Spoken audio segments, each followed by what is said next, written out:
नवभारतीय शिव वाहतुक संगठन के राष्ट्रीय अध्यक्ष हाजी अरफात शेख ने ऑटो टैक्सी के किराए को बढ़ाने को लेकर सरकार से कई जद्दोजहद की, जिसके बाद सरकार को ऑटो टैक्सी में 3 रुपये की बढ़ोतरी करनी पड़ी, जिसे ऑटो टैक्सी वालों में खुशी की लहर दौड़ गई है। इस काम की सराहना करते हुए सभी ने हाजी अरफात शेख को शुक्रिया अदा करने के लिए ढोल ताशे लेकर ऑटो टैक्सी वाले आए।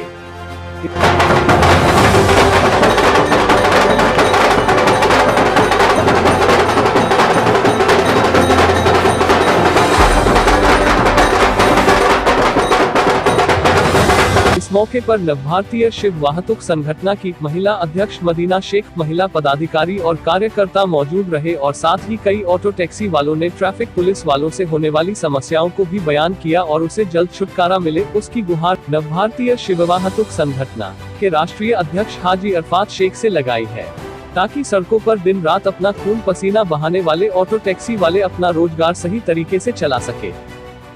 लोगों को खुशी मिलती है, एक तरफ कुछ दूसरे विरोधक को तकलीफ होती है, लेकिन जो मुंबई का रिक्शा चालक, टैक्सी चालक किस हालात से गुजर रहा है ना, वो उनको जाके पूछो, उनके परिवार को जाके पूछो। कई रिक्शा चालक ने, टैक्सी चालक ने अपनी बीवी के मंगलसूत्र तक के गिरवी रख दिए। घर में खाने के लिए पैसा नहीं है। लॉकडाउन में अगर वो बाहर निकलता है तो पुलिस का डंडा खाता है, घर में बैठता है तो चूल्हा नहीं जल रहा है। ये हालत और ये परिस्थिति के साथ हमारा रिक्शा चालक और टैक्सी चालक गया और हमने हमारी बात रखी, सरकार से बात रखी और ट्रांसपोर्ट मंत्री ने देर से सही 3 महीने के बाद हमारी बात मांगी। हमने अपनाया, उसको एक मशाल मोर्चा का हमने रूप दिया। यहाँ तक कि हमारी ये तैयारी थी कि रिक्शा चालक, टैक्सी चालक मुंबई के अंदर एक अनोखा आंदोलन करने की तैयारी में भी उतरने की शुरुआत कर दी थी, लेकिन सरकार मानी। 3 रुपया रिक्शा का बढ़ गया, टैक्सी का 3 रुपया बढ़ा, ठीक है, थोड़ी राहत मिली उनको, लेकिन ये राहत से उनका काम नहीं होने वाला, कोई काम नहीं होने। ये तो सरकार ने अपनी जेब से नहीं दिया, ये तो पब्लिक की जेब से जा रहा है। उन्होंने सीएनजी के अंदर उनको थोड़ा सा उनको राहत देना चाहिए था। जो बैंकों के हफ्ते, जो सबसे बड़ी इंपॉर्टेंट चीज़ है, जो बैंकों के हफ्ते 1 साल तो घर में बैठे, वो ज़िंदगी का वो 1 साल पॉज हो गया, तो फिर भी हमारा रिक्शा वाला वो हफ्ता भरने के लिए उसको दादागिरी हो रही है। उनके लोग जाते, उनके घर के अंदर प्राइवेट एजेंट घुस जाते, उनकी बीवी का, बच्चों का हाथ पकड़ते। ये तरीके की दादागिरी मुंबई शहर में चल रही, इससे बुरी बात हो नहीं सकती। ये सरकार, जिसको कहा जाता है 3 चाकी सरकार कहा जाता है, और 3 चाकी सरकार 3 चाकी वालों को भूल गई। ट्रांसपोर्ट मंत्री जो आज भी रिक्शा चालक के नेता है, आज भी रिक्शा यूनियन के नेता है, और रिक्शा वाले को समस्या भूल गए, उनकी दुआओं से आज वो मंत्री बन गए और उनको भूल गए। तो हमारी ये बात थी कि छोटी छोटी मांगे हैं उनके बच्चों की पढ़ाई की व्यवस्था होनी चाहिए। वो आज मुंबई के अंदर, आज मुंबई की लाइफलाइन है, मुंबई को चलाने वाला रिक्शा वाला है, मुंबई को चलाने वाला टैक्सी वाला है, और उनको ही आप भूल गए। तो ये हमारी मांग है कि बैंकों के हफ्ते उनके पूरे माफ़ होने चाहिए। अभी मैं मुंबई पुलिस कमिश्नर साहब से भी जाके मिलने वाला हूँ कि ट्रैफिक के अधिकारी जहाँ कहीं भी रिक्शा वाला पानी पीने के लिए भी अगर उतरता तो उसको फाइन मार देते। तो ये 200 रुपये जब वो दिन भर में कमाएगा और 200 रुपये का फाइन होगा तो वो अपने घर क्या ले जाएगा? एक रिक्शा वाले से पूछो, टैक्सी वाले से पूछो कि उसकी माँ बीमार है, हॉस्पिटल में जाना है, कोरोना हुआ है, दवाइयों के लिए पैसे नहीं है उनके पास में।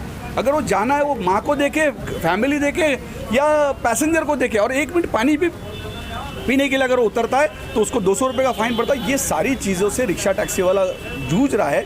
बहुत सारे लोग ने इस चीज़ को भी 3 रुपया बढ़ गया तो उसको मजाक समझ के लगे, लेकिन उन रिक्शा वाले से जाके पूछे, मजाक की बात नहीं है। बहुत सारी पार्टी के लोगों ने इसका कहा कि ऐसा कैसा हो गया। तो ये बहुत बुरी बात है कि एक तरफ हमारे लोग हैं, ये भी इंसान है, ये जनता नहीं है क्या? आज 1 लाख रिक्शा टैक्सी मुंबई में चल रही है, ये जनता नहीं है क्या? इनके परिवार नहीं है क्या? इनके परिवार के बारे में आप सोच रहे हैं? जनता ठीक है सोच रहे, लेकिन इनके परिवार का कौन सोचेगा? अगर हर कोई नेता अगर सोचेगा कि नहीं जनता का नुकसान होने वाला है, इसमें जनता को प्रॉब्लम होना है, तो फिर इनके प्रॉब्लम कौन सॉल्व करेगा? या तो उन्होंने बढ़ चढ़ के जब बातें करते इतनी बड़ी बड़ी कि ये सारी चीज़ें, पेट्रोल का भाव के बारे में बात करते, सीएनजी के भाव में बात करते, फिर बाकी चीज़ों के, तो उस नेताओं से मैं गुजारिश करूँगा जाए और कम से कम वो बैंक अधिकारी जो दादागिरी कर रहे, बैंक के गुंडे रास्ते पे घूम रहे, उनसे निपटे, उतनी ताकत रखे, जाके हफ्ते माफ़ कराए। हमारी तैयारी है, अगले हफ्ते के अंदर मैं देवेंद्र फडणवीस साहब से बात करके, आशीष शेलार जी से बात करके, अगला आंदोलन हमारा होगा। जो बैंक है, जितनी पटपीड़ी बैंक होने दो, कोऑपरेटिव बैंक होने दो, ये जितनी महिंद्रा फाइनेंस होने दो, उसके ऊपर हम ऐसा नहीं, हाजी अरफात शेख जो उतरता है तो पूरी ताकत के साथ उतरता है, और यहाँ से मोर्चा निकल के वहाँ जाएगा 100% उनको मानना पड़ेगा। ये कहीं ना कहीं सरकार को कहीं ना कहीं झुकना पड़ा जब उनको सुनने में आया कि इस तरीके के 5-7 हज़ार रिक्शा टैक्सी वाले उतरने वाले हैं। जब उनको पता चला तो ये सारी बातें जब पता चला, उन लीडरों से भी कहूँगा कि एक बार मेरी गुजारिश रहेगी कि इन रिक्शा वाले के किसी भी पार्टी का होने दो, किसी भी यूनियन का होने दो, उसके घर जाए और उनके परिवार वालों की समस्या पूछे, और उसके बाद फिर आके आपके चैनल के ऊपर मीडिया पे बकवास बात करे। यही मैं उनसे रिक्वेस्ट करूँगा, क्योंकि ये भी एक इंसान है और मेहनत करके कमा रहे, चोरी करके नहीं कमा रहे।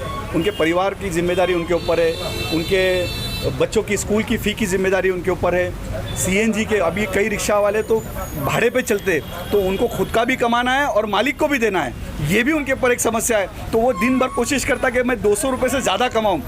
तो ये सारी जो चीज़ें जो है इम्पोर्टेंट चीज़ें, और मैं सरकार का तहे दिल से शुक्रिया अदा करता हूँ, ट्रांसपोर्ट मंत्री का शुक्रिया अदा करता हूँ कि देर से सही आपने इन लोगों को न्याय देने का काम किया। लेकिन आप बहुत और सारी चीज़ें हैं जो इसके अंदर, जो हमारी 15 मांगें थी, 15 में से 7 ही मांग अभी तक आपने पूरी की है। बाकी की मांग आप जल्द से जल्द पूरी करें, आपके चैनल के माध्यम से कहूँगा। नहीं तो महाराष्ट्र के अंदर संघर्ष मशाल मोर्चा अब जब निकलेगा तो ये सारे रिक्शा टैक्सी चालक है अंडरवेयर के ऊपर रास्ते पे दौड़ेंगे मुंबई शहर के अंदर, और फिर उसका जवाब आपको पूरे देश को देना पड़ेगा। सरकार में, कांग्रेस यहाँ सरकार में, राष्ट्रवादी सरकार में, शिवसेना सरकार में क्यों इनकी समस्या सॉल्व नहीं करती? तो ये तो बोलने के लिए बातें, जुमलेबाजी बहुत सारी होती। प्रैक्टिकल रास्ते पे उतर के काम करना चाहिए, प्रैक्टिकल मदद करनी चाहिए। जब प्रैक्टिकल तुम मदद करेंगे तो ये सारी जो समुदाय भीड़ नज़र आ रही है, ये सारे लोग शुक्रिया कहने के लिए आए।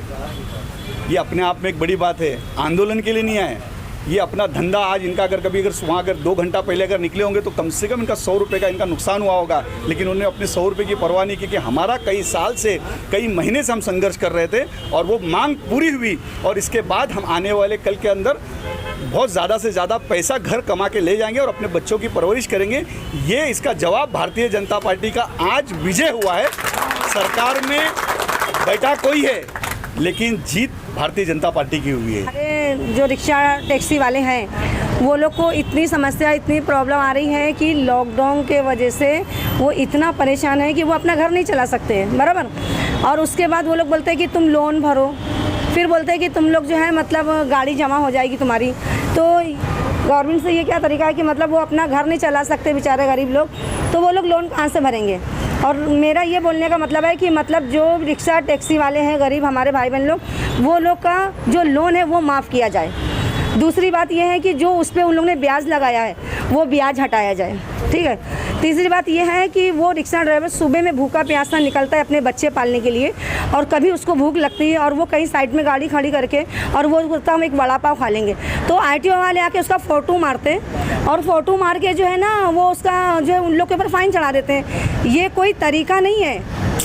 इस तरीके से ऐसा लगता है कि वो लोग अपने बच्चों को क्या मार दें या खुद फांसी लगा लें, क्योंकि हम यही चाहते हैं हमारी सरकार से कि ये माफ़ किया जाए उनका जो लोन और जो ब्याज है।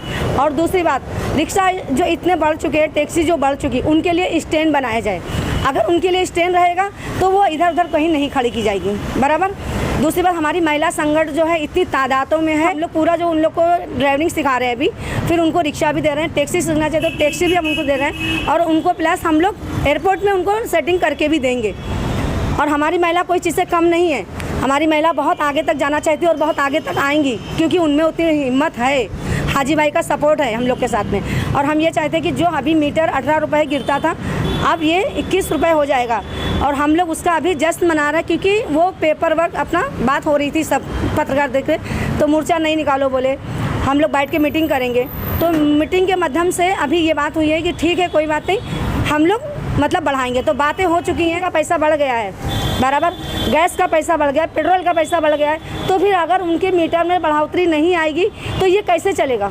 हाजी भाई ने इतनी मेहनत हम लोग के लिए किया, मदीना शेख ने हमारे लिए इतनी मेहनत किया है, हमारे जो ये आमिर भाई हैं इन्होंने भी बहुत मेहनत किया, हमारे पूरे रिक्शा स्टैंड और टैक्सी वाले, रिक्शे वाले पूरे बहुत परेशान हैं। और ये इसका कुछ ना कुछ हम सरकार से ये जो है विनती करते हैं कि हमारी ये डिमांड पूरी की जाए। 12 जनवरी को जो मोर्चा निकालने वाले थे रिक्शा ट्रांसपोर्ट के बारे में, तो अल्हम्दुलिल्लाह हमारी सरकार ने हाजी भाई के हमारे नेता हाजी भाई के जो मांग को पूरी कर दी है। रिक्शा के पीछे मीटर बढ़ा दिया अल्हम्दुलिल्लाह। हमारे लॉकडाउन को देखते हुए हमारी सरकार ने हमारे हाजी भाई की मांग को मान ली है।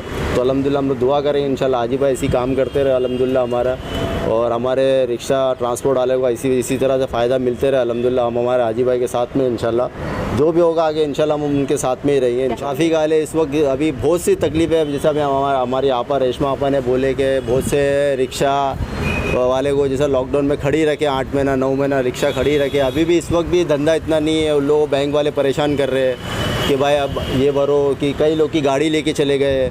तो अभी उसके ऊपर भी इंशाल्लाह हाजी भाई से मिलके बात करेंगे इंशाल्लाह। जो भी है ट्रांसपोर्ट वाला रिक्शा वाले का अभी तो बढ़ा दिए, बहुत जगह खड़ रहे, फ़ोटो उतार ले रहे, उन लोगों को फ़ाइन दे दे रहे।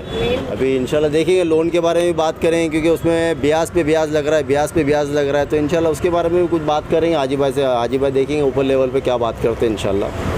हाजी अल्फाज साहब से बहुत बहुत धन्यवाद करता हूँ कि उनके बोलने पे इतना आगे हो गए। 3 रुपया बढ़ चुका है, 18 से 21 रुपया हो गया है, और उनका मैं शुक्रगुज़ार हूँ। हम सब उनके शुक्रगुज़ार हैं कि उनके बोलने पे इतना कुछ हो चुका है। और मैं ये कहना चाहता हूँ कि अभी आगे का मुद्दा ये है कि हम ऑटो चलाते हैं, रोड पे इतना ट्रैफिक रहता है, कहीं भूख लगती है तो हम कुछ खाने के लिए साइड में खड़ जाते हैं, तो वो आरटीओ वाले आके फटाक से फ़ाइन मार देते हैं। हम लोग 10 रुपया भी खर्चा करने के लिए सोचते हैं तो उन लोग वहाँ 200 रुपये का फ़ाइन मार देते, तो हम लोग कहाँ से खाएंगे, कहाँ से बचाएंगे?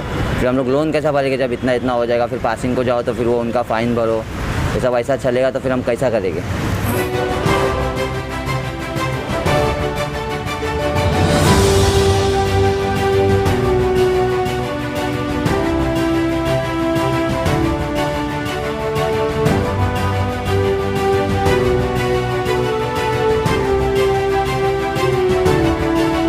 सब्सक्राइब करें आवाज़ नेशनल न्यूज़ और बेल आइकन दबाना बिल्कुल भी ना भूलिए ताकि हमारे अपडेट सबसे पहले आपको मिले।